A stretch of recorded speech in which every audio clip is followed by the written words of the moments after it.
Live from Bloomberg's world headquarters in New York City, we're tracking the key players, the major moves, and the capital flows shaping global markets. This is Bloomberg Deals. Welcome to yet another episode of Bloomberg Deals, the only show dedicated to corporate action reshaping markets. And welcome to the second quarter after the best quarter ever for M&A. On today's show, ready for takeoff, we learned less than an hour ago from Bloomberg News that SpaceX has filed confidentially for an IPO, the company just one step closer to delivering the biggest ever listing. Plus, my exclusive conversation with Bain Cap managing partner David Gross. We get his perspective on Bain's strategy to meet the AI moment and what kinds of deals he has an appetite for. And OpenAI closing an $122 billion funding round that values it more than $850 billion. More details on that later in the hour as part of this week's investment committee. But first, let's get back to our top story this morning. SpaceX filing confidentially for an IPO. Ed Ludlow is at the Kennedy Space Center in Florida, and he helped us break this story live and joins us. Ed, we'll get to why you're there at the Kennedy Space Center in just a moment. But this is an IPO filing that you had talked to us about and you had been anticipating.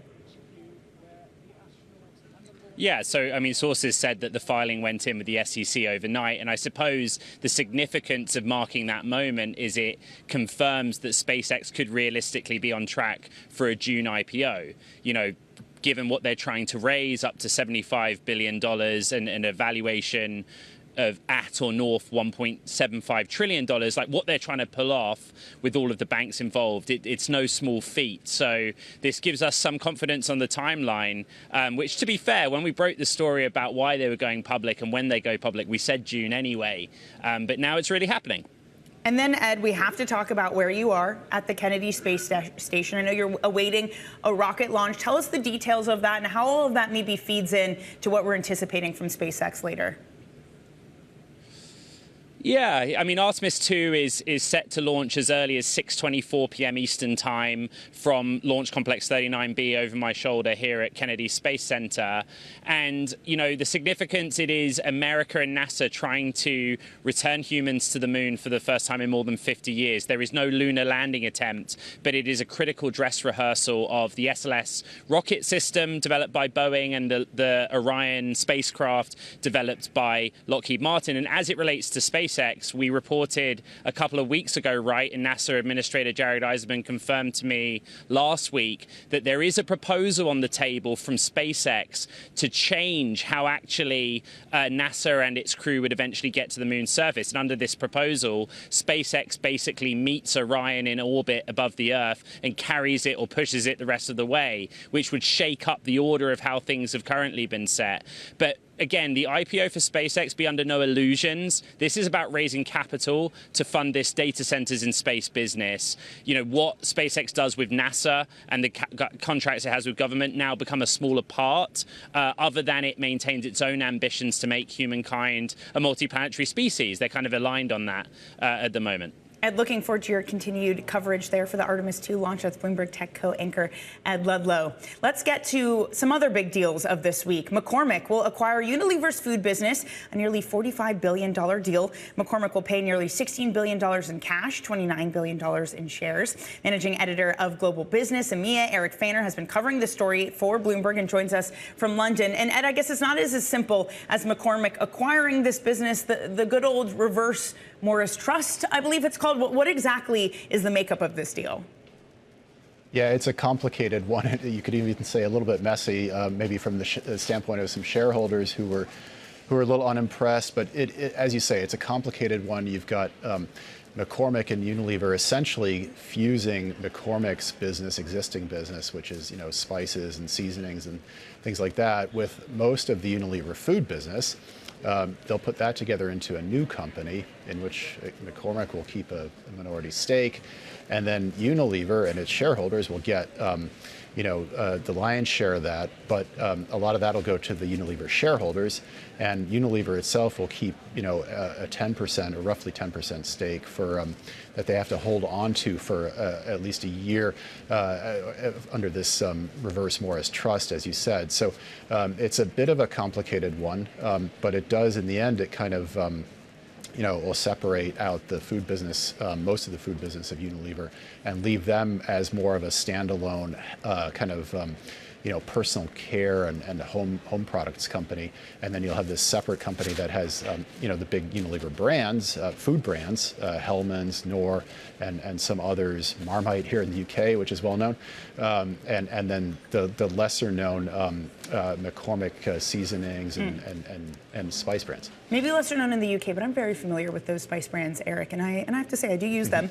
not to buzz market. It's not just McCormick and Unilever. There's been a lot of consumer deals reported on, confirmed. Estée Lauder Puig, there's this Unilever one, there's Cisco. There seems to be a lot at this moment. There's the Jack Daniels maker also looking at a potential deal. Eric, what's going on at the moment that there's so many consumer deals?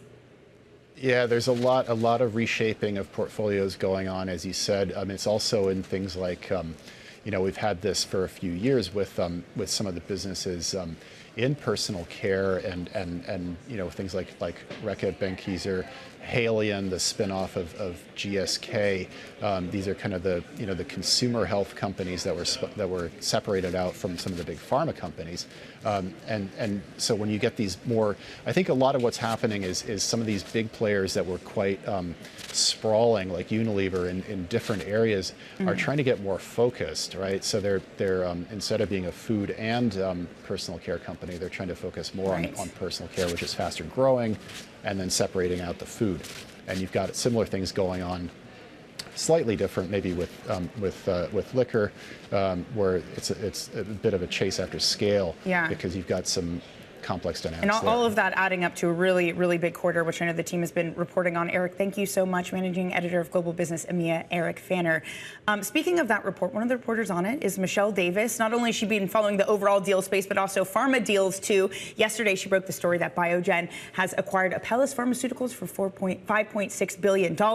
Again, all adding to a very big quarter. What are the details of this Biogen deal? So this Biogen deal is interesting because for the longest time, Biogen has been known for neurology. It has an MS franchise that is aging now. And so under CEO Chris Viehbacher, the company's been looking for new sources of revenue and looking to kind of diversify into other disease areas. And what's interesting about Apellis is it already has 2 approved drugs, one for a leading cause of blindness called geographic atrophy, another one for some rare kidney diseases. And so basically by buying this, Biogen's getting instant revenue that it can immediately plug in. The 2 drugs contributed about $700 million of revenue to Apellis last year. Biogen says it expects that number to increase, and it's actually really excited about the kidney treatment here. Even though that's a newer drug, it sees a lot of upside there, and so Biogen's really just, again, diversifying to make sure it's prepared for the future. Speaking of which, another sort of diversifying to be prepared for the future. You've also been reporting on Eli Lilly. Contessa Pharmaceuticals, was it? What are the details of that? So yeah, Eli Lilly said yesterday it's buying Centessa. Centessa doesn't have any approved drugs, but it is in the clinic right now with a treatment for some narcolepsy, sleep disorder treatments. And for Eli Lilly, everyone knows that they're kind of a behemoth out there. They obviously have had huge success because of their weight loss drugs, and everyone's been kind of waiting for them to do something big. With this deal, it's the biggest deal that they've done since before the pandemic, and it's them really doubling down on neuroscience, kind of the opposite of Biogen here. And their bet is that sleep is going to be a multi-billion-dollar market down the road, and so they're trying to get on the ground floor here to make sure they can be a part of that. Michelle, great reporting. Thank you for joining us, as always. That's Bloomberg's Michelle Davis. Now, as I mentioned, all of these deals help to top off a banner first quarter for M&A around the world. Bloomberg's Scarlett Fu has been tallying it up. That's right, Danny. Global transaction values ended the first quarter up almost 20% at about $1.3 trillion, thanks in large part to massive deals, including that Unilever sale and Cisco taking over Jetro Restaurant Depot for $29 billion. And of course, Paramount Skydance's winning bid of $111 billion for Warner Brothers. Deal makers are now off to their best start to a year ever and set to improve on the roughly $4.5 trillion of transactions recorded in 2025. And of course, this is even as market volatility volatility due to the war in Iran forced some companies into wait-and-see mode. Of course, companies are taking on a lot of debt to fund their purchases. McCormick getting $15.7 billion of bridge financing from a group of banks, while Cisco got a $22 billion loan from Goldman Sachs and Toronto Dominion. Now, these are usually a prelude to debt issuance as the buyers ultimately turn to the credit market to fund the cash portion of larger acquisitions after lining up temporary financing. March was, in the end, the fourth busiest month on record for U.S. high-grade sales. Danny? An incredible market was able to absorb that with everything that's going on. Scarlett, thank you so much. Now, meanwhile, another story Bloomberg broke yesterday. An activist investor has built a position in Snap and is pushing for changes. For more on that story, we're joined by Ryan Gould, who covers technology deals for Bloomberg. I mean, this is a company, I was looking at it, down something like 90% over the past 5 years. Who's the activist investor? What are they pushing for? So the activist, Danny, is IRENIC Capital. They were a spin out a few years ago by a guy named Adam Katz. He came from Elliott and he had a co-founder as well. It's kind of a more obscure name, I would say, in the grand scheme of things as far as activism goes. But I think, on the face of it, this is sort of relatively small activists going into a very large company, or what was a very large company, to your point. And they're basically pushing the company to make some changes. Those changes being principally, in the first instance, to spin out what is their smart glasses business, what they call the specs business. IRENIC is arguing that they've already sunk $3.5 billion into this business, and it's kind of a distraction for what Snap is looking to achieve. The other thing you should probably note about this is that Snap is obviously a controlled company. And activism in controlled companies usually is quite interesting to watch, because if you think back to Peloton a few years ago when Blackwell's in 2022, another activist tried to push changes there, that was controlled by Foley, the CEO. He is obviously no longer at the company, but it's hard sometimes to make a thesis work at a controlled company, because how can you launch a proxy fight and spend all that money on a proxy fight when you know the vote is going to go against you? So this is one to watch for sure. I think and a large part of this might be like trial by the court of public opinion, because how can you push a board or make a board feel uncomfortable to make those changes when you have the likes of Glass Lewis, ISS, and so on, watching those board members and, what their reaction to this type of stuff is. A really interesting point. I'm fascinated to see how this plays out. Ryan, thank you so much for joining us. Bloomberg's Ryan Gould. Coming up on Bloomberg Deals, Bain Cap managing partner David Gross says that he sees AI as both exciting and daunting. I think a lot of people probably feel that way. That exclusive conversation coming up just on the other side of this commercial break.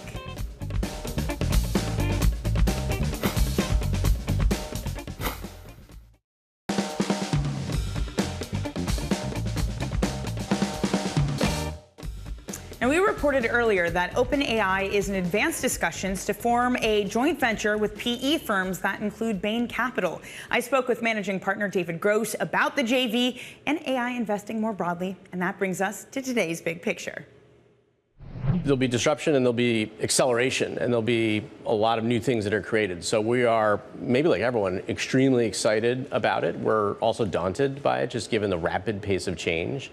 But for us, we are pretty hands-on, value-oriented people who like to build businesses and improve things. And so AI is in some way, we're like a kid in a candy shop, because it's an incredible, new, transformative set of technologies and tools that we can deploy to help improve companies, reposition them, make them more profitable.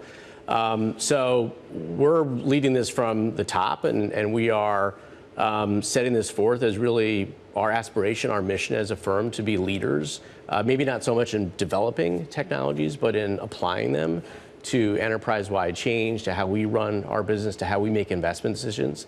So it's all of what you mentioned, but we're really excited about it. It's a candy shop that, though, not many people are familiar with, and it's both funds and CEOs that are navigating it. What do you think are some of the biggest ways that investors might get this wrong? Well, I think, the first is to believe that it is just a technology. I mean, it's really a technology that results in business process change. And so like anything, you have to start with your business objective. You can't start with the technology. And so what do I want to change? What do I want to improve? What new model do I want to create? And then kind of work back from there. I think people are so fascinated by the technology. It's so easy to use that you start using it and then you say, okay, now I've got to change this and change that. And that might be the reverse approach. So that's probably number one. Second is, of course, the implications that will be there for labor, because so much of the power of it right now is in automating tasks that are quite labor intensive or data and knowledge intensive. And so there has to be a lot of thought through what's the new talent paradigm look like? How do you want to change roles? How do you want to enable your talent to utilize this, but to be doing something different rather than the same thing they've been doing. Does that also mean companies need to hire less or can let go more of their staff? Are you seeing that in your portfolio companies? We're starting to see that, yes. I mean, I think it has tremendous productivity potential, and so the default answer when faced with growth is not always now to add people. It's to actually think about the process and where technology and people can be deployed in an intertwined way to really drive the value. I do think it's going to cause some dislocation on the labor side, but at the same time, it will create new products, it will create new services and offerings that we quite can't imagine right now. That will then be the source of new jobs. That adjustment process, I think, is going to be, rocky. By the way, there have been reports of an OpenAI JV that you and some other of your private equity peers are signing on to. OpenAI has called it building a development arm. What could that look like? Sure. The real issue that this is trying to address is, this distinction between the raw power of the technology, and in some ways how difficult it is to diffuse, and as the most overused word of I think 2026, or to drive its utilization throughout companies. And there's a shortage in high quality implementation personnel to go drive that. People both understand the technology and understand the business process. Private equity, private capital firms like ourselves are viewed as those who have a very important seat at the table and can drive transformative change. And obviously OpenAI and Anthropic and others have tremendous technologies. And so marrying those two things to accelerate the diffusion is a very, very interesting idea, and I think it's where some of these new models are emerging. Taking a step back to the wider industry and just looking at Bain Cap itself, a lot of your competitors have chosen a different route that you have. They've decided to become really big, publicly traded giants. They're doing a lot of growth, chasing retail money. Those are things that you have not leaned into. What are you seeing that the others aren't? Well, so we've leaned into the growth, although we've tried to do not publicly listed growth, try to but do it growth. a different way. Yeah, so we're unique in that we are private, but also another way in which we're different is there are other players who are private but are very specialized and are focused on certain segment or certain geography. So we're kind of a mix of those two things. We're really broad, and we have a lot of asset classes like the public players, but we are focused on performance like those specialty players, and we call that kind of performance at scale. And that leads us in different directions. We're focused on growth, but growth for us is talent. It's new products and business lines or geographies that can then add to what we already have in our platform. It's not really an assets under management or a fee-driven approach. It's how do we drive exceptional investment returns by adding layers and adding angles to the things that we've historically done. So for those that are trying to grow their assets under management, they've been talking a lot about democratization of private assets. Yes. Do you think that was an overreach for this industry? Well, I mean, democratization, it's obviously not a bad word, sure, right? And it implies a leveling and some access, which is good. And what's behind that is that individual investors have said, hey, we've been constrained in our asset allocation to investing primarily in liquid things or others that may be more of a short-term nature. We want access to this longer-term investment vehicle, but we also still like that liquidity feature. And so I think all this is really a kind of a new product. It's an innovation to serve this new market. But as we've seen, there are cautionary elements that one has to be mindful of. It's an investor base that's not as used to this product set, to the long-term nature of it, to the fact that it can be cyclical, along the way. Typically, we're dealing very directly with our investors in a deep way, so they understand the upsides and the risks. And in the retail case, it could be more, intermediated with other channels, and so you're not as sure of the education process. So there's things that have to be worked on, but I don't think that means that the idea is a bad idea. I think the idea is a positive idea, both for that investor and for those like us that are providing investment opportunities. But like any new innovation, it's got to be, molded and improved.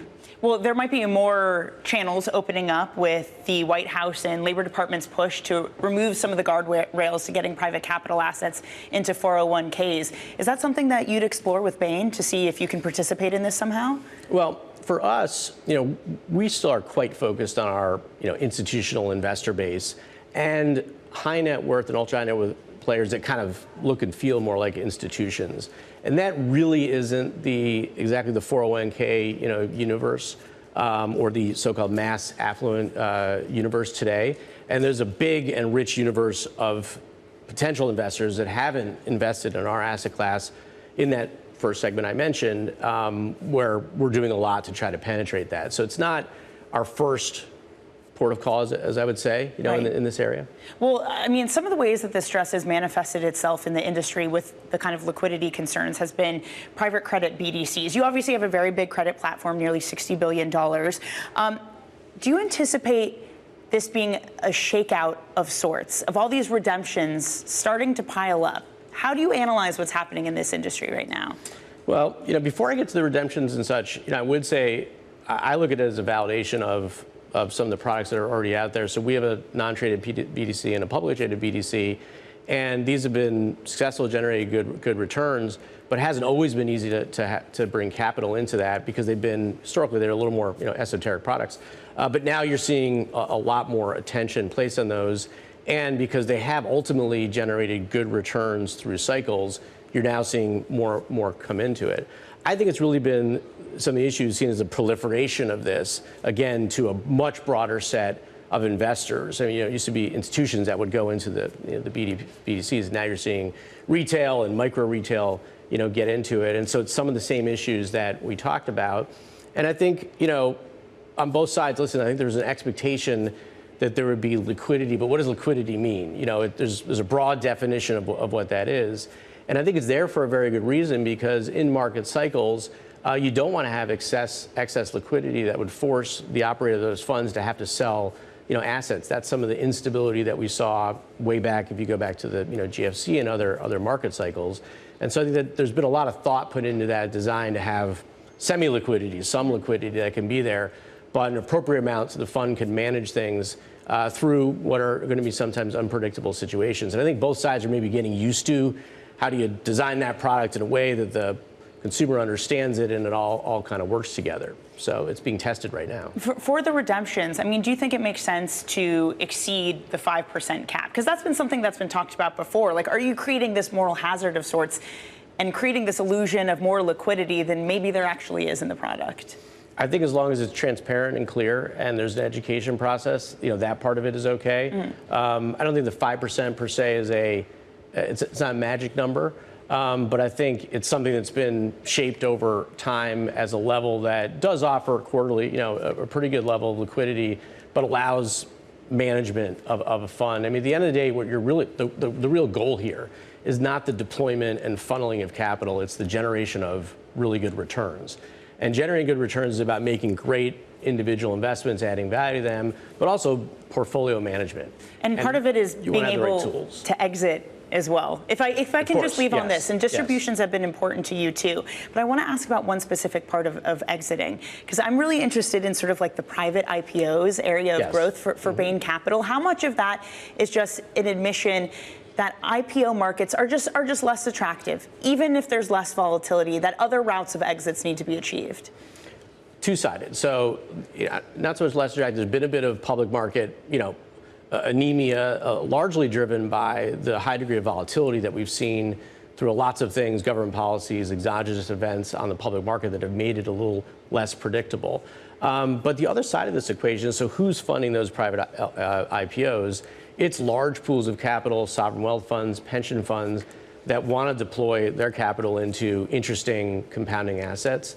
And so the presence of that capital is meeting, again, this is another innovation that says, hey, a big investor could have taken a chunk of a public company, but for any number of reasons that may not be available. Let's create a structure where that investment can happen. So I do think it's something that's meeting a real capital need and availability that's in the market, and I think it's been an innovative way to get some companies through a liquidity cycle.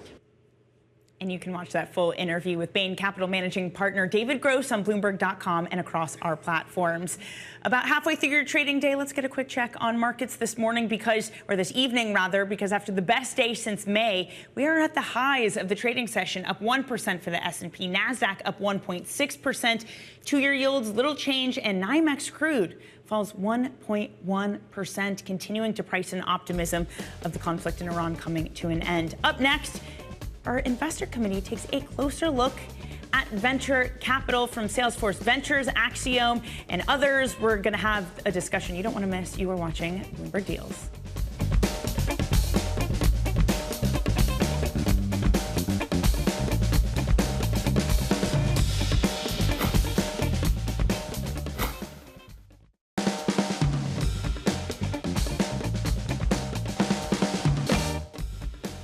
Welcome back to Bloomberg Deals. I'm Danny Berger. Let's go to Scarlett Fu, who's taking a closer look at the AI divide in venture capital. Scar. Danny, we talk a lot about the K-shaped economy, but there's also a K-shaped venture market. AI companies are attracting the bulk of capital, starting with the biggest name. OpenAI this week completing its biggest funding round to date, raising $122 billion at an $852 billion valuation. You see a clear upward trajectory for the funding of AI firms like Periodic Labs. It's an AI neolab founded by former OpenAI and DeepMind staffers, currently in talks with investors to raise funds at a $7 billion valuation, a huge jump from its $1.3 billion valuation in a seed funding round last September. There's also Hippocratic AI, which was founded in 2024 with backing from Andreessen Horowitz, General Catalyst, along with NVIDIA's venture arm. The Gen AI healthcare company closed its Series C financing in November at a $3.5 billion valuation. Meanwhile, everyone else seems to get more restrained conditions. Instant delivery startup GoPuff recently saw its valuation drop to $8.5 billion, a major reset from its $15 billion peak during the pandemic. GoPuff is still operating, and it is still a unicorn, but it's cut jobs, scaled back internationally, and is now focusing on core markets like the U.S. and U.K. So AI definitely a dividing line there. Scarlett, thank you very much for that. And that brings us to this week's investment committee, where we take you into boardroom debates in real time. Today's topic, AI investing in venture capital. I'm pleased to say our IC today is Axiom Partners founder Sandhya Venkatachalam, Salesforce Ventures managing partner Paul Drews, and Westbridge Capital principal and head of U.S. investments, Manthan Shah. Thank you all so much for joining us today. Sandhya, let me start with you. What would be your pitch to the IC? What do you think is the most interesting and exciting area of investing right now?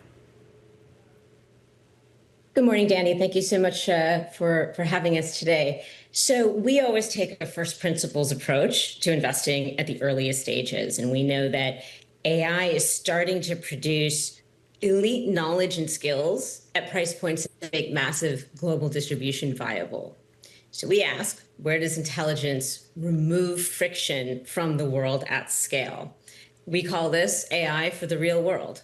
This will affect, in our minds, every single industry. The opportunities are not just in AI coding tools for developers, but in healthcare, education, manufacturing, transportation, logistics, and beyond. So it's tech meet the real world. We'll get more into that in a minute. Paul, let me bring you in. Are you somewhere similar? Where do you see as the most hot area right now for AI investing?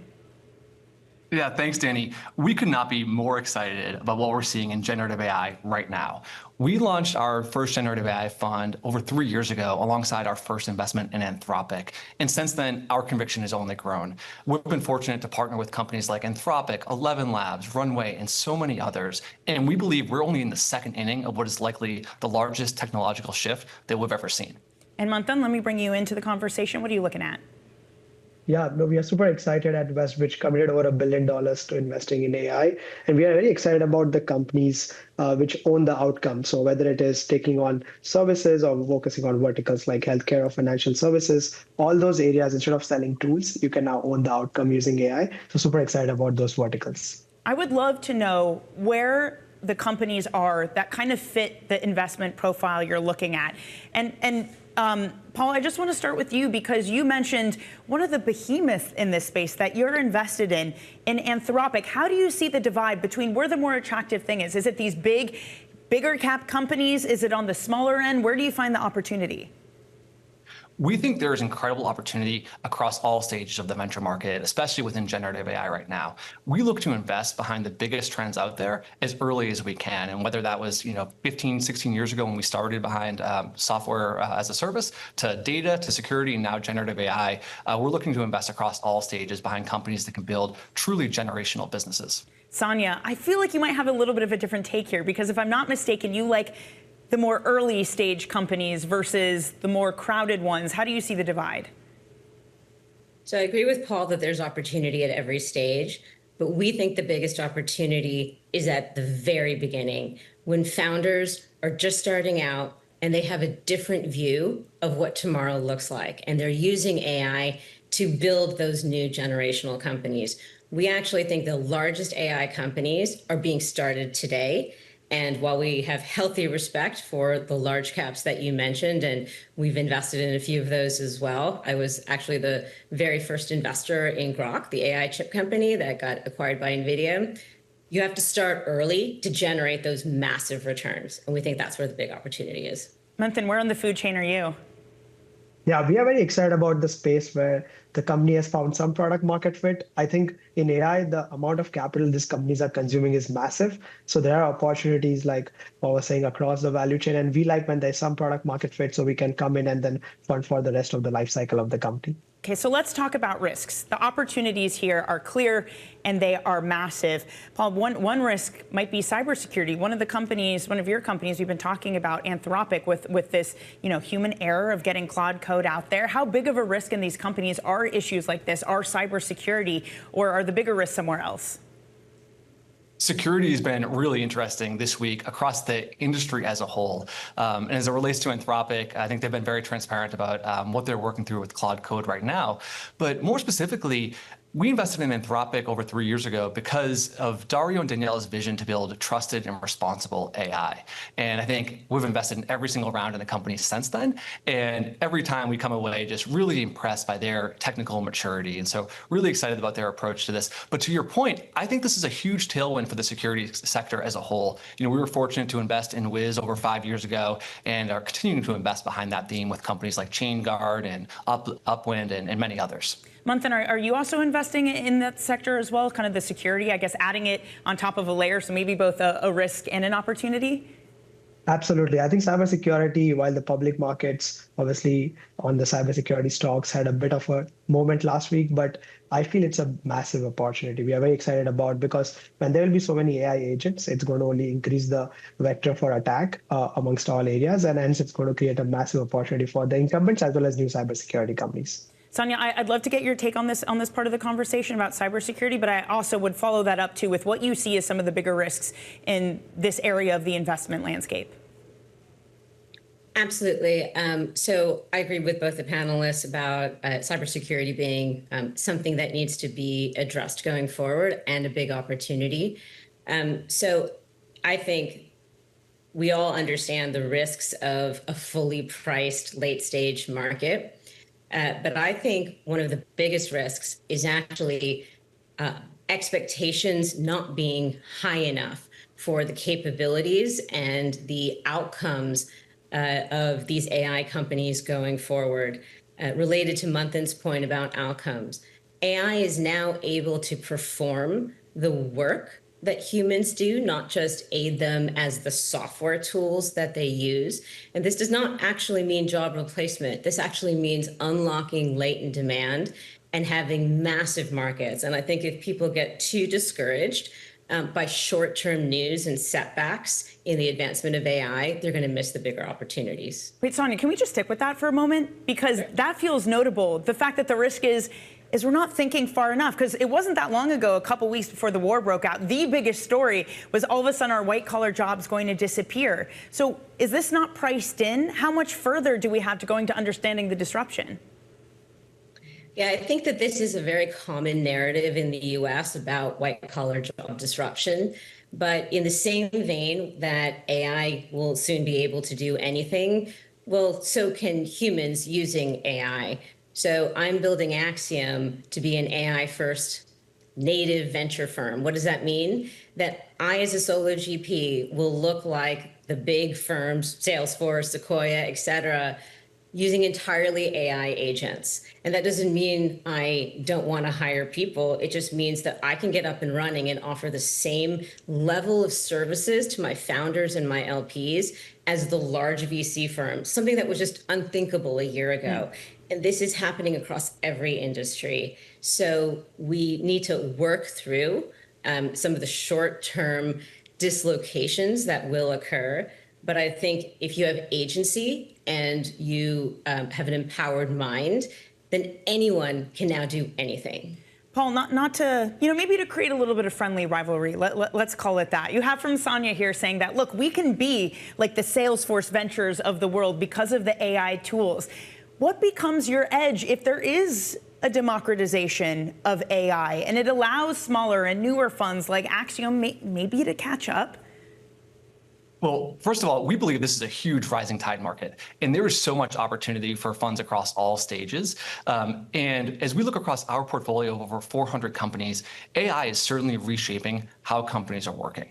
But it's really exciting because it's augmenting the workers today, right? It's enabling them to automate some of their more repetitive tasks, freeing up creativity and ultimately driving long-term productivity. And so that's what we're really excited about, both for our portfolio companies and for Salesforce Ventures as a firm. Hey, Paul, just really quickly, how do valuations look? Are they a little bit punchy right now? Do they need to come back down to earth?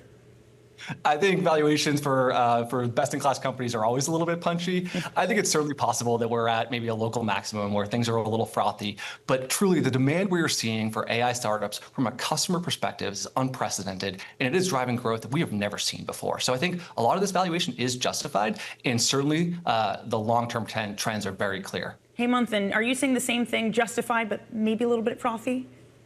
Yeah, I agree. I think it's a little frothy out there, especially for some of the rounds which are happening very consecutively, like companies are raising rounds in 6 months, in 12 months at 4x, 5x the valuation. Obviously, nothing has fundamentally changed in that period of time, just the exuberance that the market has today. I think what might happen is we'll see some bit of rationalization over the next few months as some of these companies go public and public markets also start understanding what AI is going to be. But yeah, there's definitely a lot of frothiness right now in the AI valuation, especially on the slightly later stage rounds. We're going to have to leave it here, but this has been so fantastic. Thank you to all of you, to today's investment committee, Sandhya Venkatachalam with Axiom Partners, Paul Drews with Salesforce Ventures, and Manthan Shah of Westbridge Capital. Now, I want to mention some headlines from a White House official discussing President Trump's primetime speech, which will happen at 9 p.m. ET. Trump, according to that official, will be reiterating a 2 to 3 week timeline for leaving Iran. He'll be touting his success in achieving goals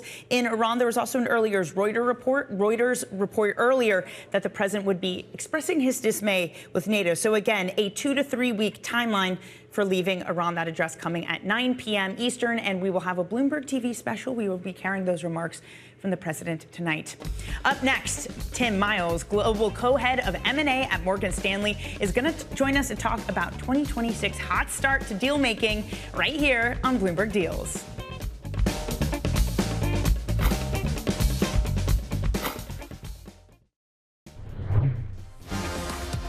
We're just about halfway through the trading day in New York. I'm Nora Melinda. Let's take a look at your midday movers.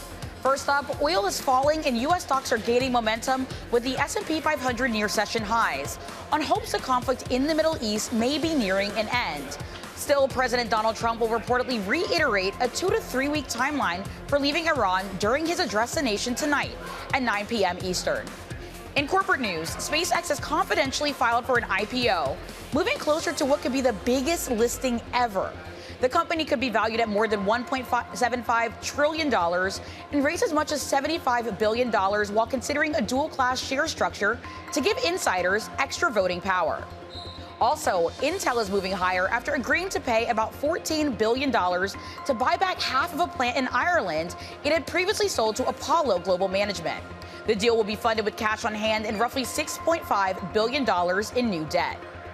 And finally, crypto firm CoinShares is following in its NASDAQ debut after going public through a SPAC deal with Vine Hill Capital Investment. Bloomberg will speak to CoinShares CEO Jean-Marie Monetti on the close in an interview later today. Those are your midday movers. I'm Nora Melinda. Welcome back to Bloomberg Deals. I'm Danny Berger, and it's now time for Premium Players. Tom Miles is the global co-head of M&A at Morgan Stanley and has more than 30 years of investment banking experience overseeing and advising on countless deals. He joins us now for an exclusive interview after the best first quarter on record. Tom, thank you so much for joining. Thanks for having me. You've been a little bit of a busy man over the past 3 months. I mean, are you optimistic that this pace can continue despite all of the global disruption that we're currently living through?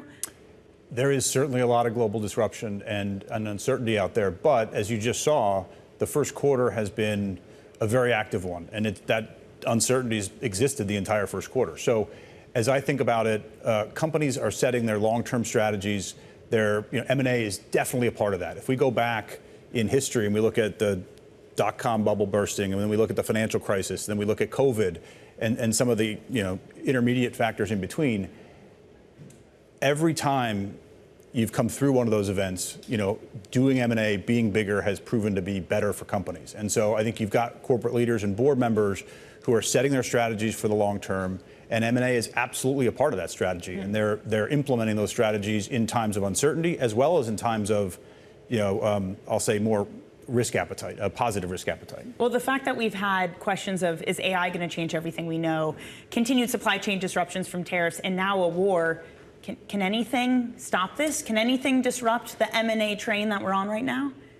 What I'd say is on the AI front, as an example, that's a tale of two cities. You have a number of sectors and companies who are seeing unprecedented demand for what they do. And in order to meet that demand, M&A has to be a part of that. So when you think about building out the infrastructure, the data center infrastructure, all the things that it's going to take to build AI to where people think it's going to be, those kind of companies are using M&A to grow. And that's been driving in the first quarter and previous quarters a lot of activity.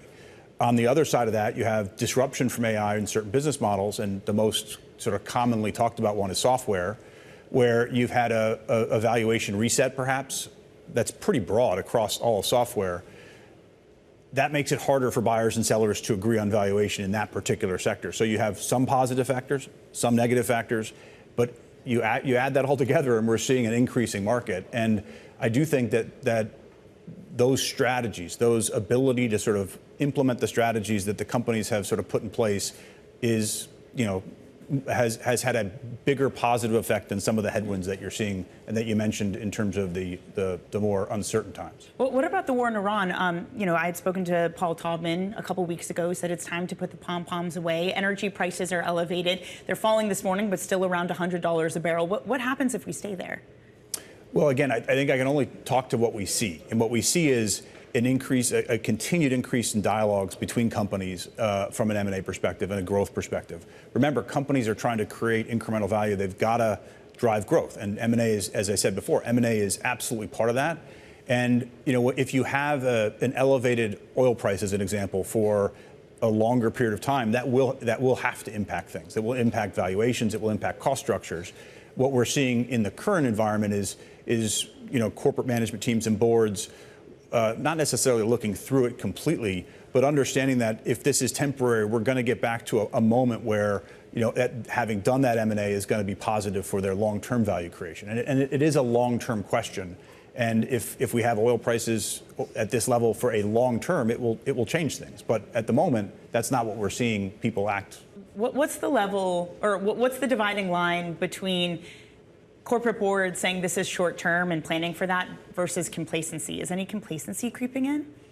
People are laser focused on day-to-day movement. So I wouldn't say it's complacency. I'd say they're making educated decisions, and they're making decisions about their strategies and their long-term sort of visions with the information they have. If that information changes, you're going to see different decisions. But as we sit here today, that information hasn't slowed down the M&A market, as you said before, and it's, as I said, it's fairly broad-based. We've seen a lot more the uptick in cross-border activity. I know it's something you like to talk about. We've seen this quarter, and again, I don't want to level set on one quarter. M&A is a long-term business, but this quarter has seen an uptick in cross-border activity, which we've talked about for a while as something that makes sense. International companies looking to grow, as I said, drive growth, but also looking to make their supply chains more resilient, more efficient. So as you think about COVID, as you think about the tariff infrastructure that happened, those two events shine a light on that part of it. So growth and supply chain sort of resiliency makes sense for larger international companies to buy.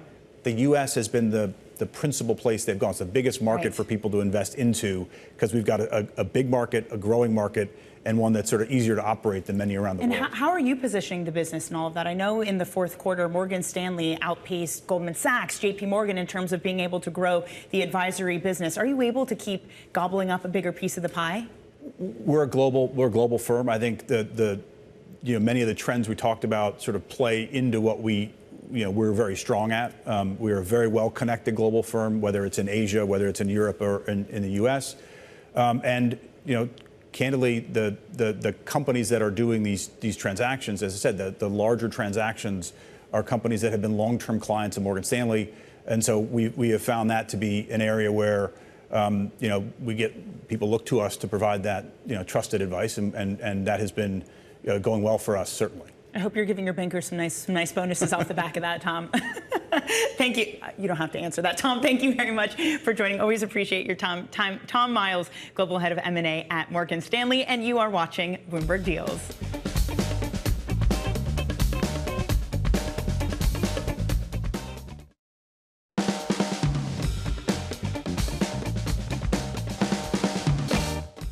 This is Bloomberg Deals. I'm Danny Berger alongside Scarlett Fu. And Scarlett, we have the lovely MA Go up here because it is the end of the first quarter.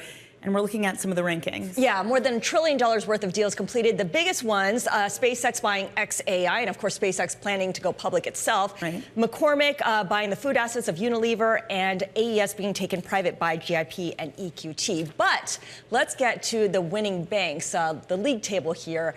And you can see Goldman Sachs, last year's #1, still holding on to the #1 spot with a 31% market share, 85 deals, total value $340 billion. All right, JP Morgan in the #2 spot with a 22% market share, Morgan Stanley with a 19% market share. In fact, the bulge bracket banks really dominating the top 4.